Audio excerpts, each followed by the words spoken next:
Hello and welcome to Tea Break Film Reviews. My name is Michelle and today I'm going to be counting down the top 10 Batman films ranked from worst to best. This is not based on my own opinion, but the combined ratings from IMDb, Metacritic, Rotten Tomatoes, and Letterboxd, which have been all converted to be out of 100. This list is of live action feature films only, so animated films and TV series are not included. I've also not included Suicide Squad because though Batman is in it, he is not the main protagonist, as well as Justice League, both the 2017 and Zack Snyder's 2021 versions, because the focus is more on the ensemble rather than them just being Batman films. Before we start, please consider subscribing to help support this channel so we can keep making videos like this.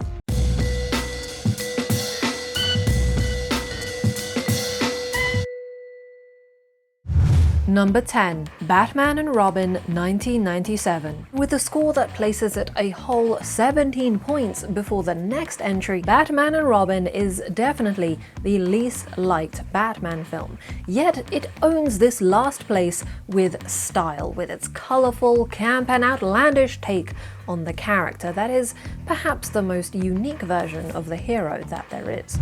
Number 9. Batman Forever 1995. Before Batman and Robin, there was Batman Forever, director Joel Schumacher's first time with the character.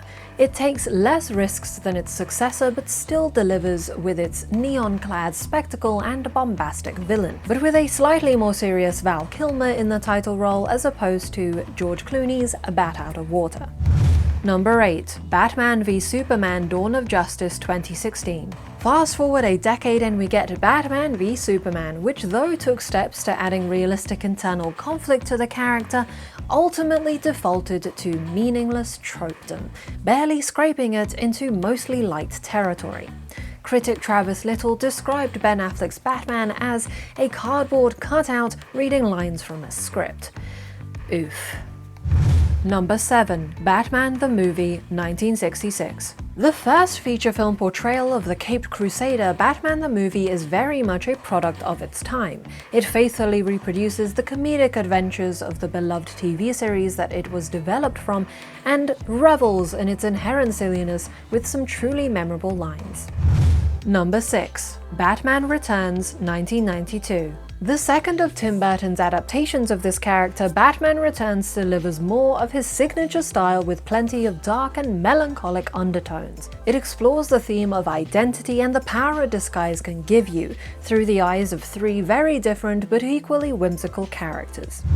Number 5. Batman 1989. Seemingly born to direct this particular superhero, Tim Burton's first rendition of Batman paved the way for modern comic book adaptations. He proved the merit of taking a darker, more serious approach to the character and tailoring it to adults as well as children.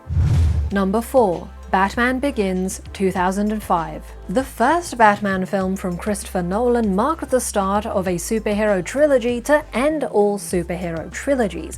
It focused on the internalized trauma of the character to drive forward a story that is both intimately dark and gloriously ambitious.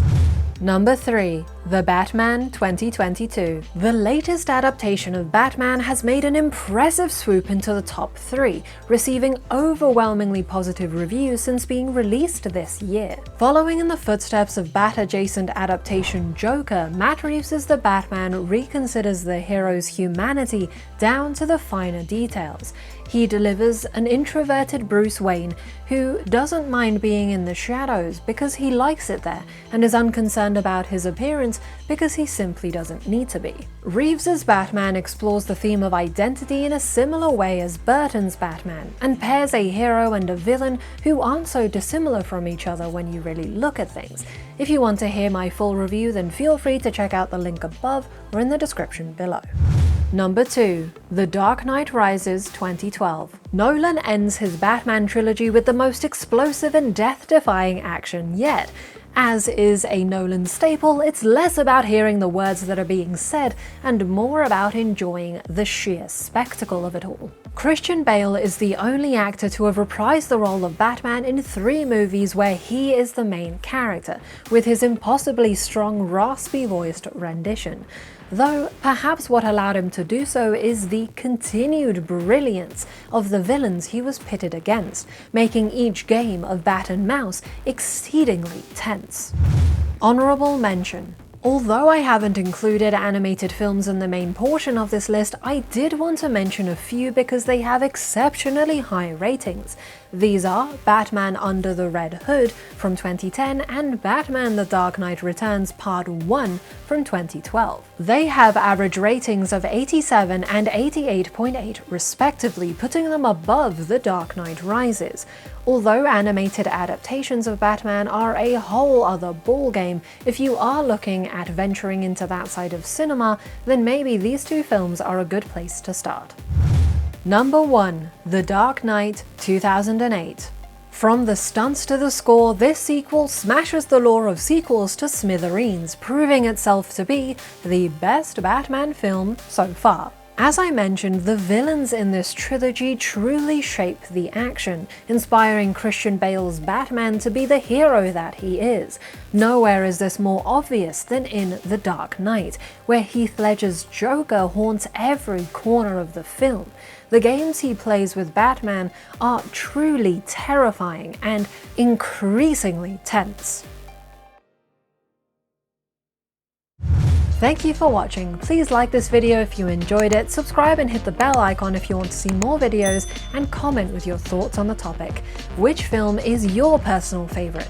And is that different from your favorite Batman? For more film content, feel free to follow us on Twitter, Letterboxd, and TikTok. You can also check out our official rankings of all the Pixar films and MCU films by clicking the links above or in the description below. Otherwise, this has been Tea Break Film Reviews. My name's Michelle, and I hope you have a great day.